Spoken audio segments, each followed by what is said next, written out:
Vous êtes à l'hôtel Batelière avec gtmac.fr sur Maxi Martinique. Vous êtes avec les expertes et les experts automoto. Il est 18h. Et oui, le grand talk show du secteur des nouvelles mobilités revient comme chaque semaine. Vous le savez maintenant.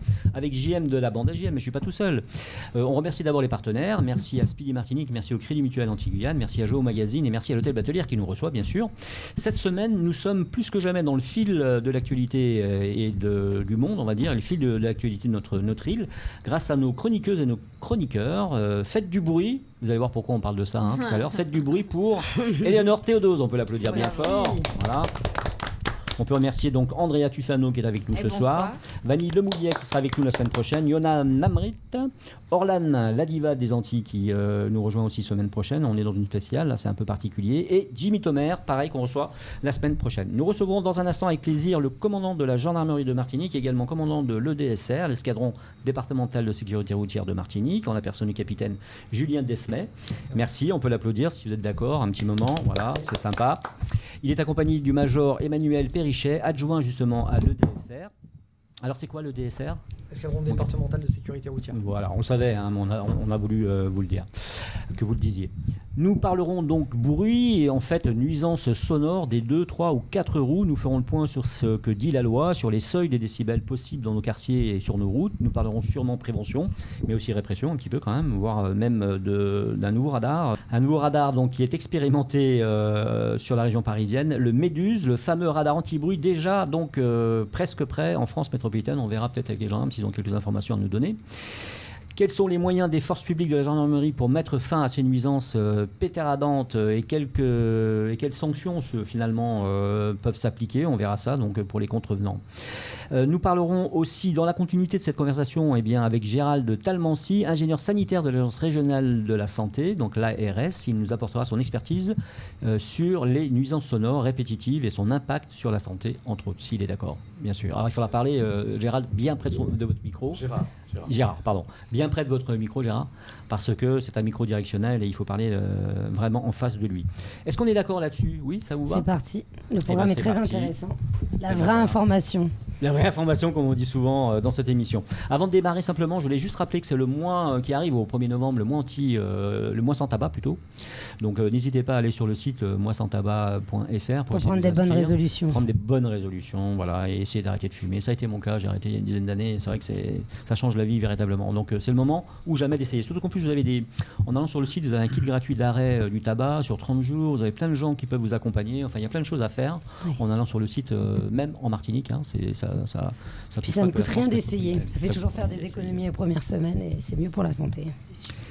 On se tourne vers le DSR, l'escadron départemental de sécurité routière de Martinique. On est très heureux de vous recevoir. C'est la seconde fois qu'on vous reçoit, même si ce n'est pas les mêmes personnes. Tout à fait, ça a changé depuis le 1er août. Ça a changé depuis le 1er août. Capitaine Desmet, vous avez pris la direction de cette compagnie.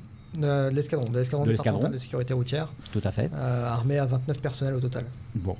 Et donc on veut parler bien sûr c'est le sujet de l'émission, des problèmes sonores que pourraient produire certains véhicules en Martinique. Donc on parle de véhicules conformes ou non conformes, mais des véhicules qui dépasseraient un certain nombre de décibels. Donc déjà je voudrais savoir, est-ce que vous pouvez nous préciser concrètement ce que dit la loi à ce sujet ? Là-dessus, la loi est très claire. Hein. Le véhicule est homologué avec un échappement d'origine.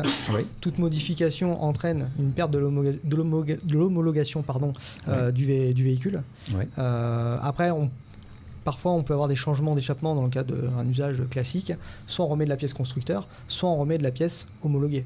D'accord. Mais de la pièce donc, qui a un numéro d'homologation et pas la pièce, par exemple, réservée à la compétition qu'on retrouverait sur la voie publique. C'est ça. Ça, par définition, c'est pas possible parce que justement, ça augmente. C'est pas possible à cause des nuisances, à cause du changement de performance du véhicule, où derrière, le véhicule est plus forcément adapté en termes de sécurité.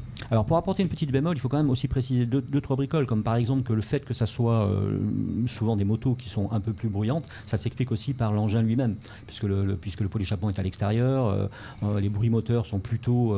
Alors non, normalement non. La norme reste la même pour tous les véhicules. Le souci qu'on peut rencontrer par contre sur les motos, c'est qu'on a plusieurs personnes propriétaires de motos, qui vont avoir tendance à retirer la chicane à l'arrière au niveau du silencieux, qui tient en général par une vis ou un rivet, donc qui est très facile à ôter. D'accord. Mais forcément, là, on entraîne des nuisances. D'accord. Mais c'est uniquement pour avoir un ressenti de performance, parce que ça ne modifie en rien les performances de la machine. J'allais justement vous poser la question, est-ce qu'on gagne quelques kilomètres heure ? Même pas. Même pas. C'est vraiment uniquement du bruit. On a l'impression d'aller plus vite, que la moto est plus performante parce que ça fait plus de bruit, mais c'est uniquement un ressenti. Alors sociologiquement, comment ça s'explique? Quelle est la motivation des individus à avoir ce bruit-là? On a des personnes qui aiment bien avoir du bruit en fait, sur leur véhicule, que ce soit 2 roues ou 4 roues. Hein. Pourquoi? Pour un plaisir? Pour avoir un sentiment de vitesse, d'entendre leur moteur si on passe dans des tunnels, ce genre de choses. On a également, parfois chez les motocyclistes, c'est mais on m'entend pas arriver. Si j'ai un échappement d'origine, on ne m'entend pas arriver. C'est d'ailleurs l'une des craintes en passant à l'électrique. Il y a eu beaucoup de c'est vrai, de critiques par rapport à l'électrique, par rapport au manque de bruit, soi-disant, et puis en fait, on a d'autres aides. Je peux vous répondre, parce qu'en préparant cette émission, j'ai vraiment fait des recherches. En fait, il y a un consensus sur les chercheurs qui dit que de toute façon, un véhicule n'est entendu, un véhicule motorisé à 2 roues, thermique, n'est entendu que 10 mètres ou 15 mètres, voire 20 mètres après le passage du véhicule. Ce qui fait qu'en fait, on n'entend pas venir. Donc, quoi qu'il arrive, avec n'importe quel bruit, on n'entend pas la moto venir. Donc, voilà, c'est juste pour vous donner le fruit de mes recherches. Je pense que parfois, pour certains véhicules, on les entend quand même arriver, parce qu'on regarde dans le rétro, donc c'est qu'on les a entendus arriver avant. Mais le bruit est excessif par rapport à l'origine. Parce que vous savez que c'est un des arguments quand même des clubs de moto pour dire qu'il ne faut pas toucher à ça, parce qu'il faut que la moto continue à faire du bruit, parce que justement, ça permet de l'entendre venir. Enfin, je vous le dis, c'est un contre-argument des clubs moto. Souvent après, il y a aussi un comportement du motocycliste sur la chaussée qui dit on m'entend pas arriver, je remonte les fils, etc. Mais la remontée de fil n'est pas prévue au code de la route en fait. Ouais, c'est sûr. On doit se comporter comme avec un véhicule normal. Donc c'est sûr qu'à partir du moment où on remonte des voies de circulation et on est il y a un risque d'accident. Il y a forcément un risque d'accident. Mais ça arrive toujours en plus sur les routes en Martinique. On en voit tous les jours sur la voie rapide de remontée de fil, et on peut le comprendre aussi puisqu'il y a d'énormes ralentissements. Donc ça, c'est Après, il y a quelques expérimentations qui sont faites sur l'Hexagone, mais là on parle de tolérance pour la remontée de fil, mais c'est encadré. C'est-à-dire que dès que les véhicules roulent à plus, je crois que c'est 50 km/h, il n'y a plus de remontée de fil possible. Exactement. On peut remonter la file, mais dans une certaine tolérance. C'est-à-dire si les véhicules roulent à 20 km/h, je peux remonter jusqu'à 50 km/h maxi. C'est-à-dire si les gens sont quasiment à l'arrêt, je passe pas à 90 au milieu. C'est ça. Voilà, c'est ce qu'on voit trop souvent malheureusement aussi. Alors, ici, que dit le code de la route en fonction des cylindrées? Alors le code de la route lui dit qu'un 2 roues de 50 cm3 ne peut pas dépasser 72 décibels. Lorsque on mesure le moteur d'une 125 par exemple et d'une 350 cm3, ça ne doit pas dépasser 83 décibels. En fait, tout le monde s'est entendu globalement au niveau législatif sur 86 décibels maximum. Et je veux savoir quels sont les moyens qu'ont les services de l'ordre, la gendarmerie, peut-être la police, etc., pour justement arrêter les contrevenants, ou contrôler en tout cas les gens qui auraient dépassé les normes de décibels. On peut peut-être effectivement... Nous avons donc les sonomètres, mais la gendarmerie en Martinique n'est pas dotée de cet appareil de contrôle. Mais il faut savoir qu'on n'a pas besoin d'un appareil homologué pour relever l'infraction au niveau des décibels. Dès que nous estimons que le véhicule fait un peu trop de bruit, donc la fraction est caractérisée, donc la personne peut être verbalisé. Vous n'avez pas besoin légalement d'avoir un sonomètre pour pouvoir le mesurer. À l'oreille, vous pouvez vous en rendre compte assez facilement. Tout à fait. D'accord. En fait, c'est à l'appréciation de l'agent verbalisateur. Oui. Parce qu'à la base, le véhicule ne peut pas faire forcément énormément de bruit, on va dire, au ralenti. Mais forcément, si on joue avec un régime moteur excessif, notamment en agglomération, forcément, ça entraîne des nuisances. Et ça, c'est verbalisable. Alors, quelles sont la question qui me paraît la plus essentielle, il me semble aussi en préparant cette émission, c'était de savoir quels sont finalement les moyens qu'auraient les riverains potentiellement, en constatant peut-être de façon très régulière, parce que quand ça arrive une fois de temps en temps dans ton quartier, c'est pas si méchant que ça, on va se dire on s'est réveillé à 4h du matin ou on s'est réveillé à 1h du matin. Bon. Mais parfois c'est récurrent. Quand on a préparé cette émission, donc on a envoyé les thèmes de cette émission à nos utilisateurs, ils nous ont tous répondu, mais c'est récurrent, parfois dans les quartiers c'est insupportable.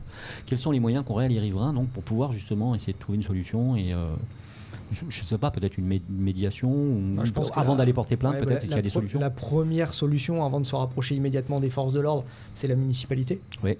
Oui, parce qu'en fait, c'est le maire qui gère le bruit sur sa commune. Tout à fait, c'est le premier policier de la commune. Il est officier de police judiciaire de par sa fonction. Donc lui, déjà, il a sa police municipale parfois, pour certaines communes. Donc il peut activer pour essayer de faire réduire, voire interdire les nuisances. On a après la possibilité de se rapprocher des forces de sécurité intérieure en fonction de sa zone d'habitation, donc la police nationale ou la gendarmerie nationale, pour demander s'il est possible de faire des contrôles, des passages, pour dissuader, empêcher les nuisances. Et ça, en fonction des communes, est-ce qu'il y a une disparité vous qui travaillez sûrement avec les communes, et même assurément, est-ce qu'il y a des disparités entre les communes? Est-ce qu'il y a des maires qui sont plus conciliants que d'autres? Est-ce qu'il y a des communes où il fait meilleur d'habiter pour avoir moins de bruit que d'autres? Je ne sais pas, je vous pose la question comme ça, on ne va pas donner de nom. C'est juste à la louche, savoir s'il y a des différences. Je pense que c'est plus les points de chute en fait, qui vont permettre à un moment donné d'avoir des rassemblements de personnes pour se retrouver. Et une commune qui peut avoir parfois une population qui a beaucoup de deux roues, par exemple, va pas forcément se retrouver sur le lieu de la commune, ça va peut-être être la commune d'à côté, parce qu'il y a un lieu propice au rassemblement. Ouais. Et en fait, on déplace le problème. Bon, je rappelle que tout à l'heure, on verra avec Gérard Talmancy quelles sont les répercussions finalement que peut avoir une nuisance répétitive. Vous traitez ça, vous, à l'ARS? Oui, c'est ça. Mais j'aimerais revenir sur le premier point qui a été abordé. Effectivement, vous l'avez dit, hein, on n'a pas besoin d'appareils sonométriques, hein, bien qu'à l'ARS, on est équipé de ce type d'instruments. Parce que le bruit, c'est pas qu'une question de qualité technique des véhicules ou du fait que les véhicules aient été trafiqués, c'est surtout un problème de comportement. C'est-à-dire que même si vous avez un véhicule qui n'a pas été modifié, qui est tout à fait conforme, du fait de son utilisation, il peut devenir source de nuisance sonore pour le voisinage, parce qu'il y a des attroupements, parce que les gens font du surplace en moto en discutant, et ça peut vraiment devenir gênant pour les riverains. Donc ce problème, il peut tout à fait être constaté par une municipalité qui peut aussi demander à la gendarmerie d'intervenir pour essayer de régler ce problème. Le maire, il a également d'autres possibilités d'action. On pourra peut-être parler de la prévention. Oui. Je pense qu'il y a un problème aussi d'éducation à ce niveau-là, de citoyenneté. Hein. Et alors ça, bien sûr, c'est sur le long terme. Il n'y aura pas des effets demain matin, mais je pense qu'on ne peut pas négliger. Et nous, au niveau de l'ARS, on a pris ce pendant-là d'essayer de développer la prévention sur les nuisances sonores. Parce qu'on parle aujourd'hui de nuisances sonores liées aux véhicules, mais on a beaucoup de plaintes, par exemple, sur les établissements qui diffusent de la musique amplifiée, par exemple, dans les communes. Et parfois, les deux sont liés. Parfois, les gens ils viennent à moto, ils restent aux abords de l'établissement, ils continuent à faire du bruit, ils ont la glacière dans le coffre, etc. Donc là aussi, on ne va pas tout résoudre, je répète, par l'éducation, la prévention, mais il faut aussi le faire. Et puis, on a des zones où vous avez des établissements qui sont sensibles. Hein. Je pense par exemple à des maisons de retraite, je pense à certains lieux, aux apports des établissements scolaires, des crèches, etc., où là, le maire a la possibilité de réglementer l'utilisation de véhicules à moteur sur ces zones-là. Alors, il ne peut pas prendre une réglementation générale, mais il peut limiter, par exemple, l'accès à certaines zones à certaines heures, pour certains types de véhicules. Il ne va pas interdire les véhicules de service ou de secours, mais il peut établir des zones à faible émission sonore sur sa commune. C'est une démarche un peu réglementaire, il faut qu'il associe quand même la population, mais c'est tout à fait possible et ça participe de la prévention, de l'éducation à la santé des citoyens. Et l'ARS joue un rôle justement auprès des communes? Est-ce que vous êtes accompagnant justement des maires? Alors malheureusement, nous on est sollicités quand vraiment les gens n'en peuvent plus en fin de course, mais c'est vrai que sur les aspects prévention, on a aussi notre rôle à jouer pour accompagner les collectivités à mettre en place des solutions de prévention. Ok, alors on se retourne, si vous êtes d'accord, vers la gendarmerie finalement, parce qu'on a la chance de vous avoir sur le plateau ce soir. Et je voulais savoir quel était le degré de moyens que vous mettiez justement dans ce problème de bruit finalement, on va l'appeler par son vrai nom. Quels sont les moyens de la gendarmerie? Est-ce que vous y mettez des moyens particuliers? Est-ce que vous avez d'autres missions qui sont plus prioritaires? Il n'y a pas de moyens particuliers. Je veux dire, quand vous faites une arrestation, par exemple, enfin un contrôle plutôt, pas une arrestation, mais un contrôle, est-ce que systématiquement vous vérifiez le décibel des motos, par exemple, ou voire des voitures? Non, en fait, effectivement, si on entend une moto arriver avec un bruit assez conséquent, effectivement, ça va orienter le contrôle. Bien sûr. Donc, on va regarder si le pot, la ligne d'échappement est homologuée. Et dans le cas contraire, l'infraction sera relevée, quoi. Alors, en termes de verbalisation cette fois, qu'est-ce que ça peut coûter en imaginant le moins pire, c'est-à-dire que ça dépasse un petit peu de quelques... Avant de passer à la verbalisation, moi en faisant un peu mes recherches, et ça Ça me renvoie à des souvenirs d'études de droit. Un bruit doit être caractérisé de manière globale lorsque c'est un bruit de voisinage, par exemple. Est-ce que cette caractérisation, avec une différence entre les bruits diurnes et bien sûr nuit et jour, est-ce qu'elle est pareille que les bruits de voisinage classiques, ou du fait qu'elle soit liée à des objets motorisés, elle est différente? Ça, c'est ma première question. Et donc, si c'est similaire, on a la fameuse caractérisation du il faut que ça soit répétitif, il faut que ça soit intensif et il faut que ça dure dans le temps. Donc, c'est pareil ou pas? Non, c'est pas... En fait, c'est vraiment l'appréciation de l'agent. Ok. Ouais, c'est instantané finalement, le bruit est là. Instantané. Non, mais pour un tapage nocturne, tu peux avoir ça aussi, t'es chez toi et que ton voisin arrive avec un scooter et se gare à chaque fois en pétaradant.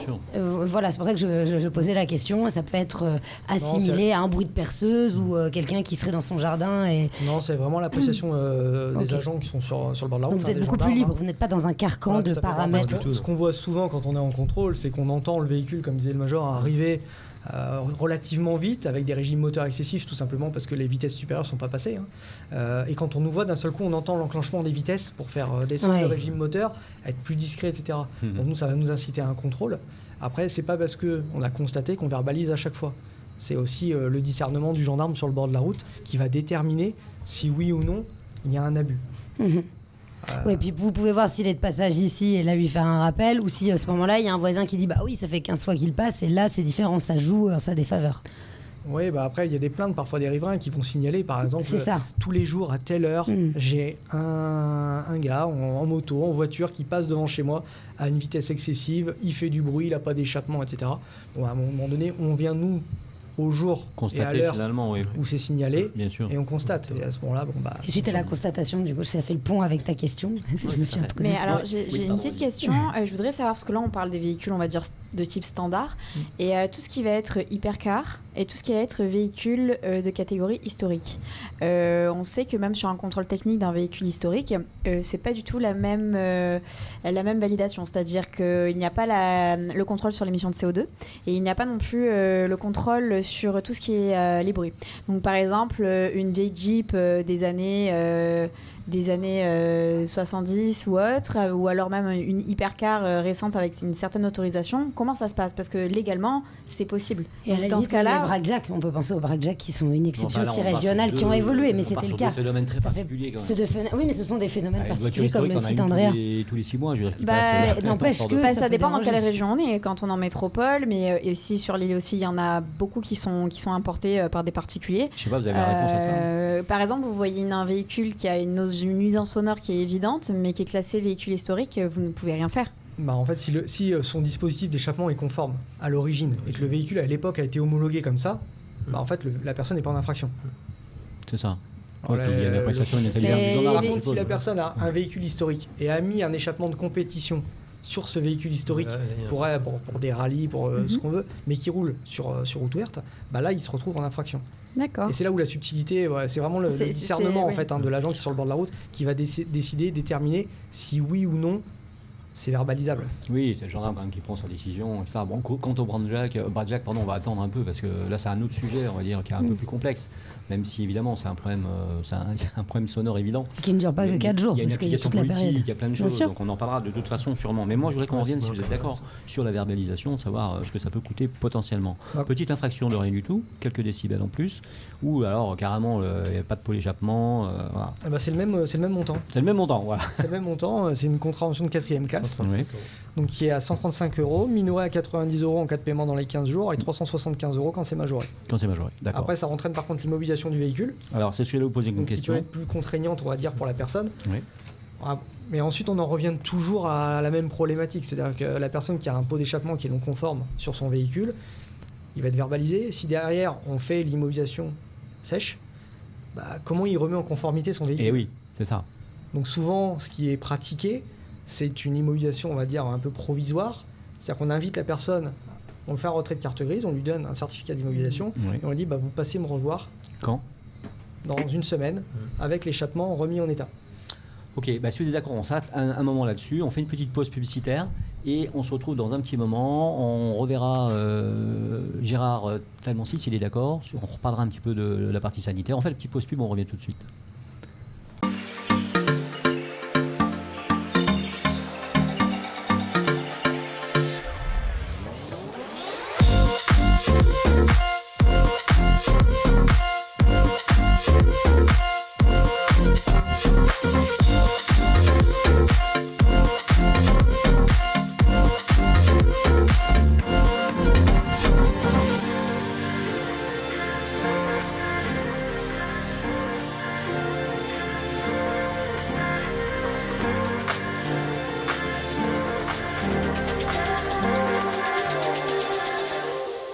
Et c'est le retour de la bande à JM sur Maxime Martinique en direct de l'Hôtel Batelière. On retrouve JM et toute sa bande, qu'on va bien applaudir bien fort, pour le grand talk show des Antilles. Bravo, merci. Donc merci à vous, merci à Éléonore Théodeuse et merci à Jean-Marc pour la présence particulière ce soir de notre brigade de gendarmerie. Ouais, super. Donc on remercie également nos partenaires qui nous accompagnent chaque semaine, donc le Crédit Mutuel Antilles-Guyane, Spizy Martinique et ses 6 centres de réparation.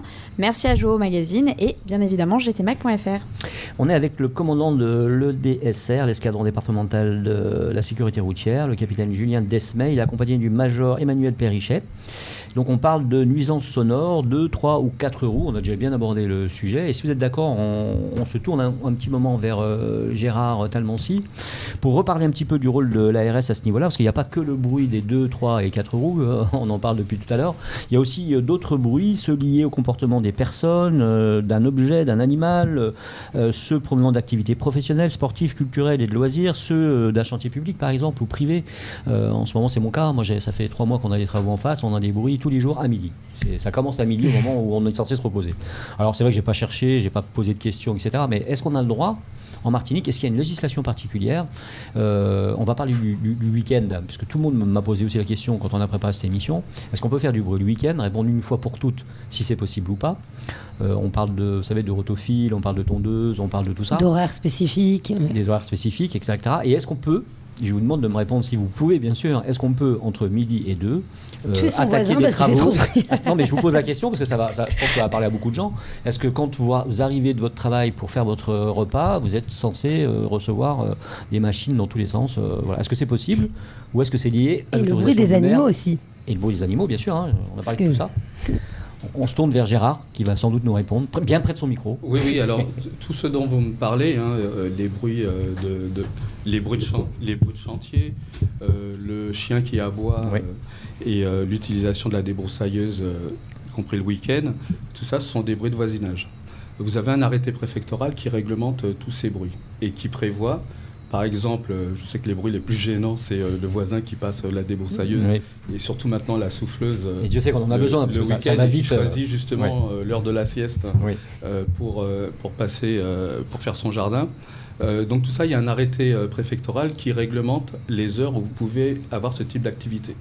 Alors j'ai plus en tête exactement les heures, mais j'imagine qu'on a été attentif pour faire en sorte que le week-end, pendant l'heure de la sieste, ces activités-là soient réglementées. En fait, j'ai trouvé très étonnant, pour vous dire, j'ai trouvé très étonnant qu'on peut effectivement passer son rotophile le samedi et le dimanche. Oui, il y a des heures précises, c'est le matin. Il y a des heures précises, le matin pas trop tôt. Voilà, et surtout pas l'après-midi. Pas l'après-midi, pas pendant l'heure de la sieste. C'est pas si étonnant que ça, c'est-à-dire que le préfet en général évite, enfin, il ne peut pas prendre des réglementations de portée trop générale. On ne peut pas tout interdire à tout moment. Il faut pouvoir interdire et motiver les interdictions. Et donc là, ce qui motive la restriction des usages, parce qu'il y a une liberté fondamentale de faire ce qu'on veut, tant que ça ne nuit pas aux personnes. Mais pour ces types d'activités, il y a effectivement des horaires pour lesquels c'est autorisé, notamment le week-end et le soir également. J'ai envie de dire aussi, heureusement, même si ça peut être dérangeant à certains moments, parce que pour 80% des personnes, du lundi au vendredi, on est sur un lieu de travail, on n'a pas forcément le temps non plus de s'occuper, que ce soit du jardin ou de ses animaux ou autre, quoi que ce soit. Donc à un moment donné, il faut bien vivre un petit peu et avoir des occupations, et des fois, ce sont des occupations qui nécessitent un peu de bruit. C'est comme les feux aussi, la législation sur la possibilité de faire brûler des feuilles, ça aussi, ça peut être, alors c'est pas une nuisance sonore, mais c'est un autre type de nuisance qui en plus de ça peut être très dangereuse aussi, qui est très contrôlée. Alors c'est vrai qu'on est quand même plus ou moins sur une île qui est très humide, mais les feux peuvent prendre aussi à tout moment, et c'est vrai que ça aussi, ça peut être une nuisance, parce que quand on a même un barbecue... Mais pour le coup, le brûlage des déchets verts, c'est interdit partout et à tout moment. Là, oui, problème, c'est réglé. Donc tu arrêtes de m'envoyer des messages par signaux de fumée, d'accord? Donc il y a une réglementation, c'est clair. Qui la met en place, cette réglementation? Est-ce que les communes... Il y a un arrêté préfectoral et les communes peuvent adapter par un arrêté sur leur commune, par exemple les horaires. Alors, parce que je lis un des problèmes qu'on nous a envoyé, par exemple, c'est de dire que dans certaines communes, peu importe lesquelles, hein, mais dans certaines communes, si vous voulez, le lundi, on commence, la ronde des rotophiles, on va dire. Donc le lundi, ça commence avec le voisin d'à côté, puis le mardi, c'est le voisin d'en face, puis le mercredi, c'est le voisin d'en dessous, puis etc., etc., etc. Et en fait, toute la semaine, jusqu'au dimanche, vous avez des rotophiles. Donc, est-ce qu'il y a une réglementation là? Est-ce que les maires sont tentés de prendre des réglementations particulières qui permettent, par exemple, d'avoir des jours où on peut faire du rotophile et d'autres jours où on ne peut pas en faire? Est-ce que ça existe ou est-ce que c'est vraiment en fonction de la commune? À ma connaissance, non. Les seules restrictions que vous avez, c'est sur les horaires que je vous ai donnés, notamment le week-end. Après, en semaine, bien sûr, il y a aussi des horaires. On ne peut pas passer le rotophile à 23h. Mais le fait de pouvoir décaler la nuisance dans le temps, ça n'a pas été prévu par, en tout cas, en Martinique. Alors c'est vrai que, mais en plus, si vous voulez, ce type de nuisance, c'est pas le seul. On a aussi beaucoup de nuisances qui sont liées au ramassage des poubelles. Ouais. Oui. La poubelle, elle passe à 5h du matin. Et oui, c'est bien vrai. sûr. Ça gêne certaines personnes. Donc Bien ils ne peuvent pas passer avant, mais quand même, déjà 5h du matin, c'est pas mal. J'ai entendu dire que certaines communes, les gens se plaignaient des pêcheurs qui partaient trop tôt. Et oui, donc on a aussi cette question-là. Donc on ne peut pas, à un moment donné, réglementer toutes les activités. S'agissant de bruit de comportement, on fait confiance aux gens, mais c'est pour ça que je disais tout à l'heure qu'il faut développer la prévention pour rester dans des limites qui soient acceptables pour le voisinage. Et puis, il y a autre chose, c'est que là, on est du côté de la source du bruit. Mais il faut constater qu'en Martinique, il y a un souci avec l'isolement des habitations. Et que finalement, des usages qui sont totalement normaux dans l'Hexagone, là, le ramassage des poubelles, hein, on ne va pas en parler de la même manière, puisque la plupart des logements sont isolés d'une certaine manière, dû aussi au froid. Et en Martinique, il y a beaucoup de logements qui ont ce souci-là. On entend la moindre chose de son voisin. Et donc, exactement ce qui se passe dehors. Donc finalement, peut-être qu'avant d'accuser son voisin, les propriétaires peuvent aussi se poser la question comment je peux me protéger moi-même du bruit dans ma propriété matérielle. Oui, absolument, c'est une question. Il faut faire attention à l'endroit où on place, par exemple, le local à poubelle, s'il y en a un. Peut-être aussi régler avec le service qui ramasse les poubelles, essayer de, si ça ne convient pas en termes d'heures, essayer de les modifier. C'est pas tout le temps facile. Il y a peut-être des solutions en termes de prévention, mais il est clair que compte tenu de la configuration des logements en Martinique, où c'est quand même relativement ouvert, on est sujet à ce type de nuisance. Alors, la question que je vais vous poser, et on reviendra, si vous êtes d'accord, à nos gendarmes présents sur le plateau. Quelles sont les possibilités pour, une fois de plus, j'ai posé la question tout à l'heure à nos gendarmes, mais quelles sont les possibilités pour les riverains qui ont donc un problème avec la nuisance sonore? Bien sûr, l'idée, c'est pas d'aller frapper à la porte du voisin qui pose problème et puis aller à la bagarre, hein, c'est pas le but. Donc il doit y avoir sûrement une médiation d'abord, peut-être avant d'aller voir la gendarmerie, même si c'est une démarche qu'il faut faire sûrement. Mais est-ce qu'il y a une médiation d'abord qui est possible? Est-ce que l'ARS, par exemple, peut s'en occuper, ou est-ce qu'il y a un service spécial? Alors, il y a une médiation qui est possible, elle est même encouragée, mais elle doit être mise en œuvre d'abord par les communes. Donc la commune, c'est vraiment le premier échelon pour essayer de... Donc c'est la première personne qu'on va voir, c'est son maire. C'est la première personne qu'on va voir. Il a à la fois des compétences générales en salubrité publique, pour traiter ces problèmes.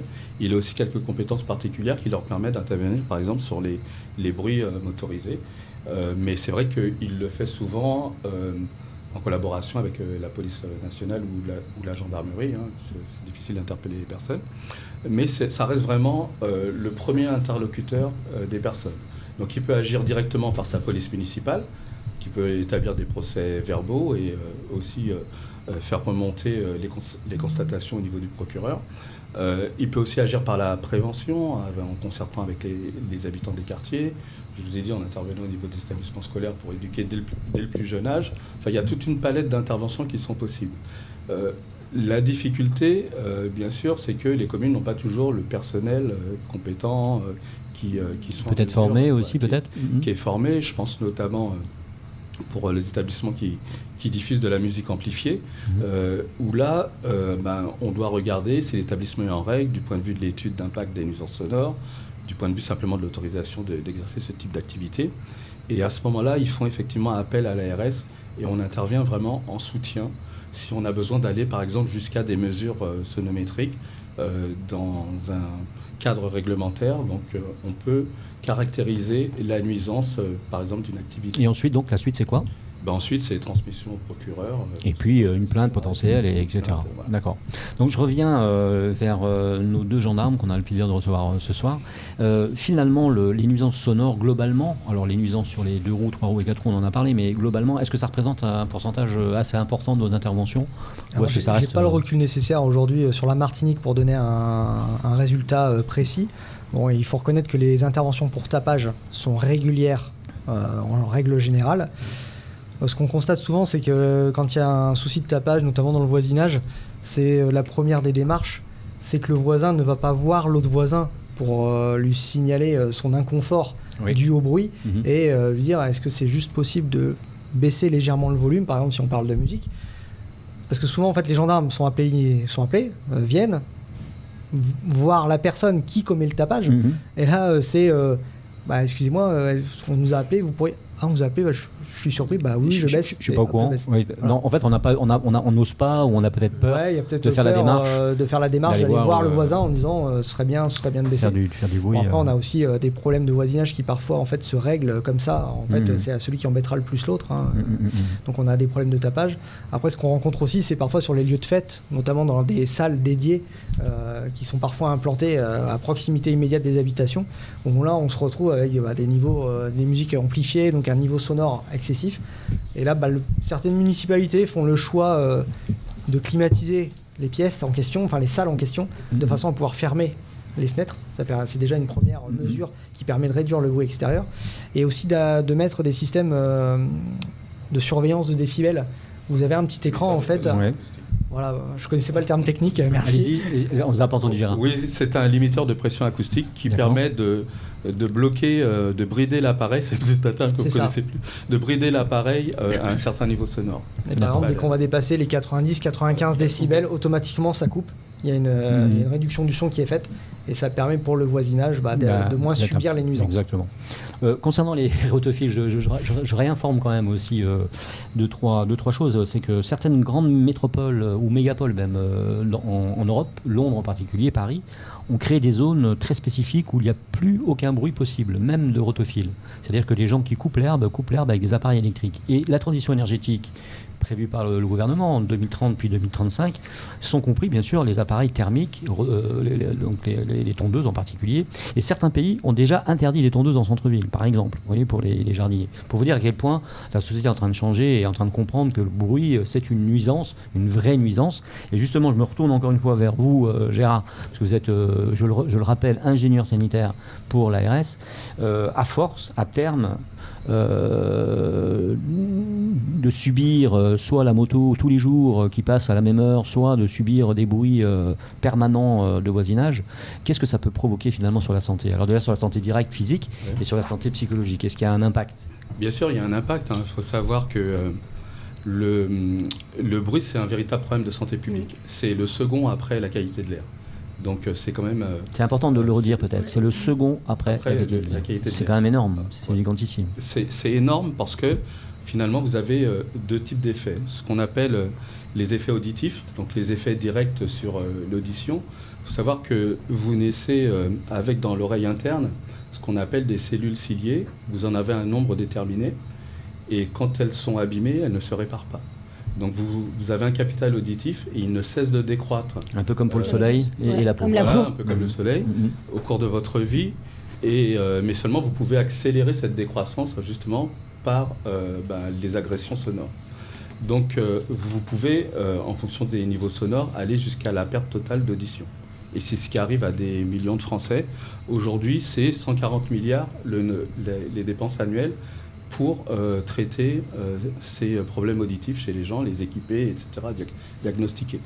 Donc vous avez ces effets extra-auditifs comme les acouphènes, par exemple, donc les espèces de bourdonnements qu'on peut entendre dans l'oreille, qui peuvent être passagers ou bien devenir définitifs. L'exposition au bruit peut aussi entraîner ce qu'on appelle l'hyperacousie, c'est-à-dire des personnes qui sont hypersensibles au bruit. Dès qu'il y a un petit bruit dans une pièce, les personnes sursautent. Là, c'est également un signe d'une exposition prolongée à certains bruits à des niveaux importants. Donc ces effets auditifs, ils sont maintenant bien renseignés. le fardeau de ces maladies c'est bien renseigné, c'est très connu, même si j'essaye d'avoir des chiffres spécifiques à la Martinique, j'ai pas encore réussi à si vous les avez, passez-nous les, franchement. Je les ai pas encore parce qu'il faut faire une étude et j'ai pas encore réussi à rassembler les fonds pour faire cette étude, notamment en ciblant les plus jeunes parce qu'ils ont des comportements vraiment à risque. Et puis vous le signalez, les effets extra-auditifs. Alors, bien sûr, sur le stress, la qualité du sommeil, vous avez des effets qui peuvent devenir très violents puisque le stress peut entraîner finalement des conflits de voisinage et on a vu que ça peut aller jusqu'à des règlements de compte qui peuvent avoir des issues dramatiques. Donc des effets également sur les troubles de sommeil. Pour les plus jeunes enfants, des troubles de l'apprentissage peuvent survenir suite à des nuits qui sont exposées au bruit, qui sont hachées à cause du bruit. Et ça, c'est bien renseigné également, puisque en plus du bruit que les enfants peuvent subir le soir à leur domicile, dans les établissements scolaires, je ne sais pas si vous avez déjà été dans une cantine où des enfants sont en train de déjeuner, bien c'est sûr. insupportable. Parfois, c'est quasiment le bruit d'un avion. C'est insupportable. Le glissement des chaises, les assiettes. Alors on essaye de faire des efforts maintenant de ne plus avoir des assiettes en métal ou ce genre de choses. Ouais. Mais enfin, on a des niveaux sonores extrêmement importants qui peuvent entamer le capital auditif des enfants. Et puis ça peut aller jusqu'à des troubles cardiovasculaires. C'est bien renseigné également. Les effets d'une exposition prolongée au bruit augmentent le risque d'accidents cardiovasculaires chez les personnes qui sont exposées. Voilà, donc 2 types d'effets. Des effets auditifs directement sur l'oreille interne et des effets extra-auditifs plutôt sur la façon dont les gens vont réagir en fonction de leur capital de santé. Donc globalement, on peut dire que ça interagit sur le bien-être finalement, qui est altéré littéralement, si vous avez des bruits récurrents bien sûr, et permanents dans un secteur. Bien sûr, c'est une atteinte au bien-être, c'est une atteinte au cadre de vie. Quelqu'un quand vous habitez dans un quartier où il y a beaucoup de bruit, c'est un quartier qui perd de la valeur, votre terrain perd de la valeur. Exactement. Et c'est extrêmement intrusif. C'est extrêmement intrusif en plus un bruit. Est-ce qu'il n'y a pas une forme en Martinique, moi ça fait 23 ans que j'habite en Martinique, donc est-ce qu'il n'y a pas une forme de résilience quelque part, une forme d'habitude où finalement on ne va pas déranger le voisin qui nous dérange. Est-ce que c'est pas aussi un peu le cas finalement? Je vous pose la question parce que parfois on a vu certaines histoires qui ont été un peu racisées, d'accord. Il faut être honnête, il fallait au bout de la démarche. Il y a des gens qui râlaient parce qu'il y avait un coq qui tous les matins faisait et puis le monsieur était blanc, ça convenait pas et il y avait des mots qui fusaient qui n'étaient pas très sympathiques qu'on a vu dans la presse, j'invente rien. Donc parfois, pas tout le temps, parfois. Donc est-ce que finalement il n'y a pas une forme d'acceptation du bruit que chacun fait en se disant tant pis, c'est la vie? Alors moi j'aime pas entendre ce terme de résilience s'agissant de tous les problèmes de la Martinique. On dit les gens sont résilients. Quand vous parlez de problèmes racisés, on dit même que finalement aux Antilles on est une société bruyante et que finalement le bruit gêne peu. Moi au regard des plaintes qui me remontent, je ne le crois pas. Je crois qu'aujourd'hui tout le monde se plaint du bruit, quel que soit dans les beaux quartiers, dans les quartiers moins favorisés, et quel que soit le type de personnes qui y habitent. Vous l'avez dit tout à l'heure, le problème c'est que le bruit sert souvent de prétexte par exemple entre voisins, quand on a un problème, écoutez, s'il y a un peu de bruit, on va prendre ce prétexte pour essayer de faire des nuisances à autrui. Donc le bruit n'en reste pas moins une nuisance qu'il faut traiter.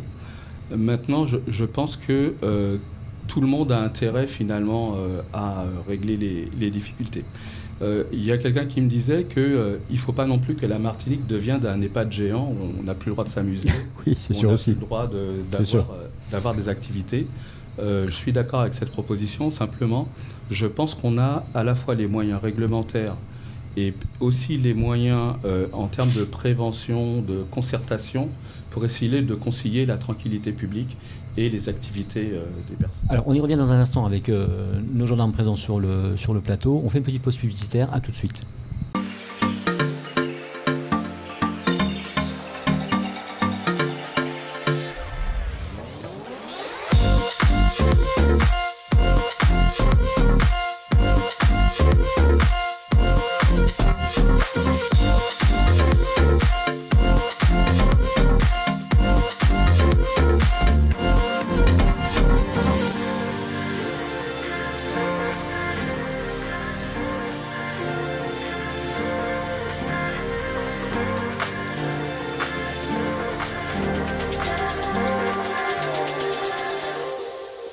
c'est le retour de la bande à JM sur Maxi Martinique en direct de l'Hôtel Batelière. On retrouve JM et toute sa bande comme tous les vendredis soirs pour le grand talk show des Antilles. On remercie bien fort nos chroniqueurs et chroniqueuses, donc notamment Éléonore Théodos qui est parmi nous ce soir. Et Merci, bien évidemment Éléonore. Jean-Marc, Voilà. JM de Et la bande Andrea à JM. Tufano, bien Et sûr, on l'a moi-même, pas dit tout à l'heure. bien sûr, Bah c'est oui. vrai. Ben non, mais Présente plus. on m'oublie, c'est fini. Mais surtout, par contre, on n'oublie pas nos partenaires. Donc, on remercie Crédit Mutuel Antilles-Guyane, Speedy Martinique et ses 6 centres de réparation. Et merci à Joe Magazine et gtmac.fr. Donc, on se retrouve après cet écran publicitaire pour revenir sur les nuisances sonores. Tout à avec fait. l'escadron de gendarmerie. Donc, Oui, va l'escadron revenir. de la Merci, moi. sécurité, enfin départementale de la sécurité routière, je vais y arriver, de la Martinique, le capitaine Julien Desmet, on est super content de le recevoir, il est accompagné d'Emmanuel Perrichet, Major Emmanuel Perrichet. Exactement. Merci d'être là aussi. Et on est surtout aussi avec Gérard Talmancy de Avec l'ARS, ingénieur sanitaire, qui nous a fait un bel exposé tout à l'heure sur le différent bruit et les conséquences de Exactement. ceci. Ça a été plutôt intéressant. Alors, je me tourne vers vous, mon capitaine. Vous venez d'arriver en Martinique depuis le 1er août, c'est ça? Tout Ou fin à août fait, oui. Voilà, 1er août. Voilà. Donc vous êtes tout neuf. C'est ça, Sur le je suis secteur. fraîchement débarqué sur l'île. Voilà, vous arrivez de Troyes, vous nous l'avez dit tout à l'heure. Exactement, de 3 départements de l'Aube. De l'Aube, voilà. Et j'allais vous dire, est-ce que votre intégration se passe comme vous l'espériez? Je pense que votre petite famille vous a suivi sûrement. Tout à fait. Voilà. Et vous avez un premier bilan à nous faire, un premier rapport oral. C'est déstabilisant par rapport à mon cadre de vie d'avant. Oui, bien sûr. Il y a une vraie différence, c'est les tropiques déjà. Voilà, sûrement. alors c'est vrai qu'on parle de bruit et on l'a pas abordé, mais nous, ce qui nous a le plus choqué quand on est arrivé, Oui. ça a été le bruit des grenouilles. Ah oui, Ça paraît très bête, Oui, mais oui. la réalité, c'est qu'en fait, ces petites grenouilles font réellement des nuisances sonores. ah oui, à quelque part, oui. On s'y Il habitue a très vite, fallu- vous verrez. il y a- hein. Pour l'instant, je suis habitue. toujours pas habitué, mais visiblement, oui, là, on je s'y sais- habitue. Ça sera le contraire quand Faut vous faire allez le rentrer. retour dans le sud. Pour les Vas-y. cigales, c'est comme les cigales, ça, Oui. les Ah, vacanciers mais qui ça les arrête le fassent. soir, les cigales. Mais capitaine, je vais vous dire quelque chose. Ah oui, je vais vous ça dire quelque descendrait. chose. Et non, Mais tu vas quand me vous dire, allez rentrer, par contre, ça va vous faire bizarre de ne plus rien entendre. Voilà, alors je vais vous dire quelque chose, capitaine, je vous jure que c'est la vérité, parce que tout le monde a vécu la même chose. Quand vous rentrez en métropole après un an, je vous jure que vous n'arrivez pas à dormir parce que vous n'avez pas les grenouilles. Et je vous jure que c'est vrai, quand on n'a pas les grenouilles, eh ben on se dit, mais il y a quelque chose qui ne va pas. C'est un bonheur, c'est ça une manque petite au bout d'un moment. berceuse. Alors c'est vrai que après, bon, il y a le côté, ça fait un peu le côté exotique. On a Oui. l'impression de dormir au milieu de la jungle. Voilà, c'est ça. c'est Avec ça. ce bruit de fond. Mais c'est vrai que dans l'ensemble, la Martinique est un département que je trouve bruyant Oui, en oui. étant nouvellement Oui, bien arrivé sûr, ce sur l'île. sentiment. Il y a toujours en fait un fond sonore. Hein, je vois même de la caserne de gendarmerie, hein, on entend toujours au loin. Quelque chose, du Ah, bruit, il y a toujours un etc. bruit en C'est vrai fond qu'il y a ce sonore. fond effectivement. Et après, je reviens sur Éléonore, sur ses propos tout à l'heure, où en effet, on voit que les logements, en fait, ils sont tournés vers l'extérieur, les logements, de par le climat. Oui. Et de facto, ça entraîne en fait une forme de nuisance, soit avec les voisins immédiats, soit avec des bruits plus éloignés, où on entend facilement, parce qu'en fait, on vit les fenêtres ouvertes. Alors, je vous rappelle que vous avez pris la direction donc, de l'escadron donc, de la sécurité routière ici en Martinique. On est à 22 morts depuis Oui. le début d'année. Alors, c'est un très mauvais score, bien sûr, mais c'est un score, on va dire, presque habituel. C'est malheureux de le dire, hein, comme ça, parce qu'on a à peu près le même nombre de morts à cette époque de l'année, au mois de novembre, 22, 23, 24. On est mardi aujourd'hui, on a eu un mort ce week-end à moto. Tout à fait. Un de plus malheureusement, ça porte à 6 je crois. Et on a eu un piéton qui s'est fait renverser à Bellefontaine. Voilà, donc quel est votre sentiment aussi sur cette sécurité routière? Comment vous appréhendez tout ça? Alors, Est-ce que vous avez une mission particulière déjà? nous, la mission de l'EDSR, c'est de lutter contre les accidents. Donc, Et la notamment sécurité routière. Voilà, et notamment la gravité des accidents. Concrètement, si demain il y a autant d'accidents, mais qu'il n'y a plus de tués sur les routes de Martinique, ce sera super. Eh oui. Voilà. Bon, après, il y a les tués, mais il y a aussi les blessés. Et parce qu'on en parle rarement en fait des blessés, mais on a des gens qui se retrouvent avec des séquelles qui resteront à vie, hein, avec des paralysies, avec des séquelles très très lourdes, Le handicap. du handicap Le et traumatisme mental aussi, qu'on parle. oui, pas également, forcément. hein, on a des gens qui sont choqués. Hein.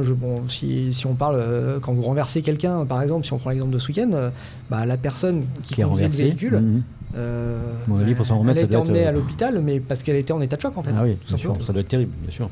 Mais après, pour ce qui est de l'accidentalité sur l'île de la Martinique, bon, là, c'est 22 morts en 2023. Oui, L'année dernière, on était à 23 morts en 2022 à la même période. à la même période. Donc il y a une forme de stabilité. Oui. Faut pas oublier que l'année 2022 a été l'une des années les plus calmes. Les plus calmes, oui, on peut le dire. En termes d'accidents. Mais c'est sûr que si on fait un ratio volume d'habitants, nombre d'accidents, nombre de tués, malheureusement, on a plus de risques de mourir sur les routes de Martinique que sur les routes d'un autre département de métropole. Alors on a vu, parce que vous savez qu'on traite ça très souvent dans l'émission, en plus on a une de nos chroniqueuses qui a eu un très grave accident de voiture, qui a eu un face-à-face avec une personne alcoolisée, très alcoolisée, donc avec des séquelles énormes, on va la voir tout à l'heure, parce qu'elle vient la semaine prochaine, on vous la verrez tout à l'heure, donc on est habitué à parler de ça, mais on s'est rendu compte, en regardant les chiffres, que 56% des accidents étaient le week-end, et 50% des accidents en moyenne, un peu plus même, sont dus aussi à l'alcool, à la vitesse et à l'alcool. Alors, vous le constatez vraiment sur vos contrôles? Pour la zone gendarmerie, alors je vais parler de la zone gendarmerie. Oui, la zone gendarmerie, bien sûr. La zone police. Les spécificités, enfin les résultats, on va dire, l'analyse statistique de la zone police. Tout à fait. Pour ce qui est de la zone gendarmerie, on a 50% des accidents qui se concentrent entre le vendredi et le dimanche soir. Voilà. Donc c'est les 3 jours, on va dire, noirs. Et après, le créneau horaire 15h-21h est le plus accidentogène. D'accord. On a 40% des accidents corporels et mortels qui ont lieu sur le créneau 15h-21h. D'accord. La première cause d'accident sur les routes de la Martinique en zone gendarmerie, c'est l'alcool à hauteur de 30%. Après, c'est la vitesse. D'accord. Donc ça, c'est vraiment les 2 facteurs. Et après, pour nous, malheureusement, les pilotes de 2 roues, le port du casque, oui. Un vrai sujet. On peut faire une différence par exemple, avec la région dans laquelle... Ah oui, là, par rapport à Troyes, concrètement, quand on arrive sur l'île et qu'on débarque et qu'on n'a jamais vécu en Martinique, le major m'avait prévenu. L'absence d'équipement obligatoire. Il n'y a pas que le casque, il y a aussi les équipements. Il y a les équipements. Il y a les gants, tout ça. Après, la loi dit qu'il faut un casque et des gants. Oui. Bon, nous en gendarmerie, quand je vois comment on est équipé aujourd'hui, on est pantalon, blouson, bottes, airbag, casque, gants. C'est un équipement vraiment complet. Mais c'est vrai qu'ici, le non-port du casque, ici, parfois il faut un short et des tongs. Mais un peu comme le conducteur de voiture qui n'a pas la ceinture. En cas de choc, les chances d'éjection. Mais d'ailleurs, le non-port de la ceinture est l'une des causes des accidents mortels ici. Il y en a eu un il n'y a pas longtemps au niveau de la camionnette avec l'accident mortel qui a eu lieu à Didier. Ouais, mais il s'agissait d'une camionnette qui s'est renversée et là la personne n'avait pas d'assurance, plus de permis et il me semble elle n'avait pas non plus la ceinture de sécurité, elle a été éjectée. En fait le non-port de la ceinture ou le non-port du casque c'est un état d'aggravation. Tout à fait. Voilà, c'est pas la cause de l'accident. Non, pas la cause de l'accident mais la cause de je parle de la mort, c'est-à-dire qu'avec une ceinture de sécurité on peut éviter largement la mort. On a plus de chances de survivre à l'accident en fait. Le risque est toujours présent parce qu'en fait le corps humain ne supporte pas la décélération. Bien sûr. Concrètement, pour que tout le monde puisse se rendre compte de la violence d'un choc, on estime qu'un choc à 100 km/h contre un obstacle fixe, c'est plusieurs tonnes. Camion arrêté sur le bord de la route, etc., c'est une chute du 11e étage. Ça donne à l'idée de chacun de regarder, de se mettre à une hauteur de 11 étages et de dire est-ce que je saute ou pas. Bon, non, on n'y va pas en général. Bien sûr. Donc ça donne un parallèle de la violence du choc. Et là, la personne qui aurait la ceinture à 100 km/h dans un mur, par exemple, les probabilités de survie sont de l'ordre de 0 concrètement, parce que le corps ne va pas supporter la décélération et ça va entraîner des dégâts sur les organes en interne. Alors, ok, on est bon pour ça. On revient sur... J'ai plombé l'ambiance. Oui. non, mais c'est un vendredi soir, comme on aime. Faites attention important. En sortant de votre petit verre du soir, de votre petit after work. Voilà, c'est important de recadrer les choses, de recentrer les choses, parce qu'encore une fois, je vous le dis, on a une chroniqueuse qui a eu ce genre de problème et on a vécu ça pendant 5 mois. Pour revenir sur l'after work, on va être honnête, c'est pas un verre qui va rendre les gens complètement alcoolisés. Oui. On le voit sur les accidents quand on a les résultats, les retours de prise de sang. On n'est pas sur l'ordre d'un verre. On est sur l'ordre de plusieurs verres. Tout à fait. Et puis on a un alcool qui est sans doute très bon, qu'il faut boire avec modération, justement parce qu'il est très fort et parfois ça peut engendrer quelques problèmes. Je reviens, si vous êtes d'accord, à nos 2 roues, 3 roues en particulier. Vous avez été à la plage depuis que vous êtes arrivé, sûrement, depuis le mois d'août. Tout à fait. J'essaie de changer un petit peu pour découvrir plusieurs zones. Plusieurs points. Vous avez été piqué par des méduses ? Négatif. Bon, c'est bien, ça c'est déjà une bonne chose. De temps en temps, il y en a. C'est vrai que c'est rare en Martinique. Non, il y en a quelques-unes quand même. Ça arrive parfois. C'est par cycle. C'est par cycle. Il y en a déjà eu à Cholcha aussi. Alors pourquoi je vous parle de méduse ? Parce que y a un nouveau radar qui est sorti en France métropolitaine et qui s'appelle la méduse. On l'a appelé la méduse parce qu'il ressemble à une méduse. Et ce radar, c'est un radar spécialement mis en place. Alors, il ne verbalise toujours pas pour l'instant. Il est en test. Voilà, il est en période d'expérimentation, on va Il n'y dire. en a pas en Martinique. Et il n'y en a pas en Martinique. Et d'ailleurs, rassurant la voilà. population. Et il n'y en a pas de prévu en Voilà. Martinique. Pour ceux qui vont appeler, c'est pas la peine d'appeler Maxi. Il n'y en aura pas en Martinique pour l'instant, en tout cas, c'est pas du tout prévu. De toute façon, il est installé dans la région parisienne. L'objectif de ce radar, c'est de mesurer donc le bruit. Vous pouvez nous en parler un petit peu? Vous connaissez ce matériel? Vous en avez... Alors en fait, je pense que j'en connais à peu près autant que vous. C'est-à-dire que j'ai suivi l'actualité au même titre que le Major. Hein. Oui. Concrètement, si on fait un parallèle, c'est le principe du radar automatique pour la vitesse lié au bruit.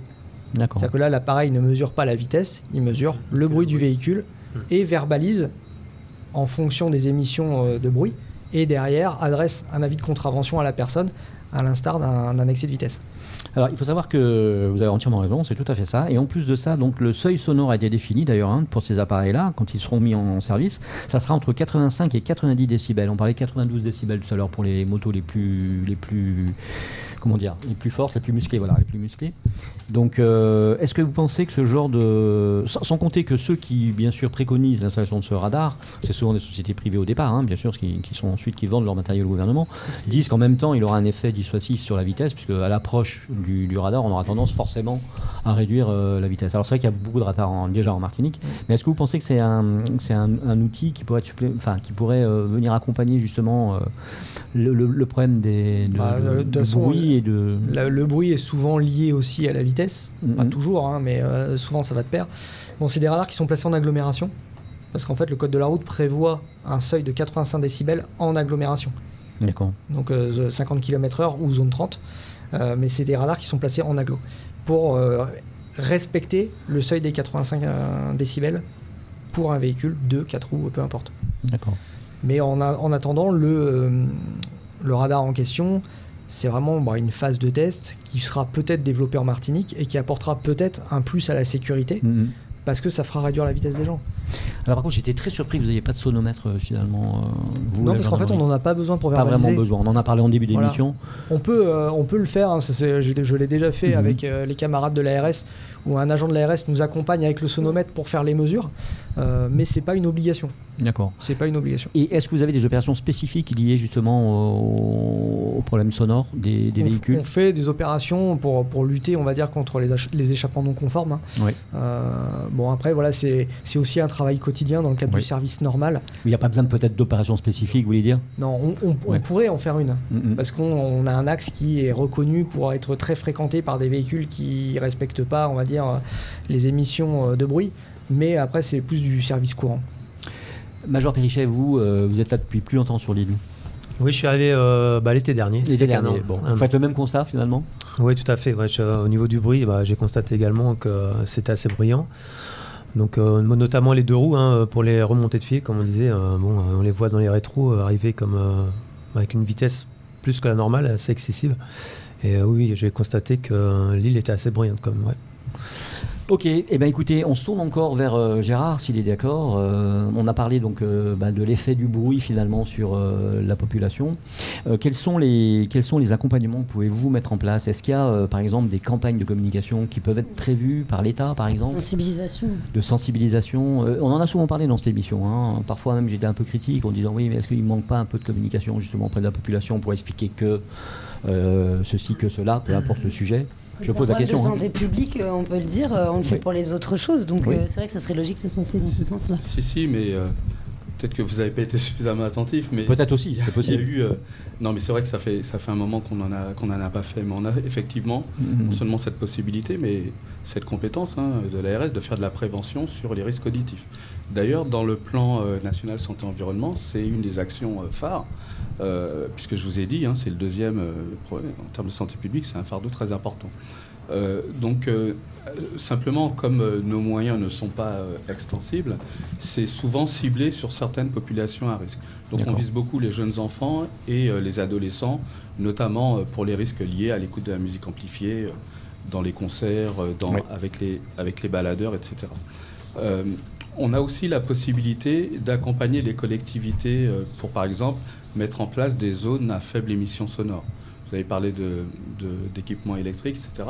On peut accompagner une collectivité qui souhaiterait mettre en place ce type de dispositif. Est-ce qu'il ne va pas y avoir une obligation à un moment donné? Parce qu'on parle de 2030, de la transition énergétique, etc. Oui, peut-être. Les 50 plus grandes entreprises de France les 50 entreprises de France les plus importantes sont dans une démarche totale liée donc à cette transition énergétique.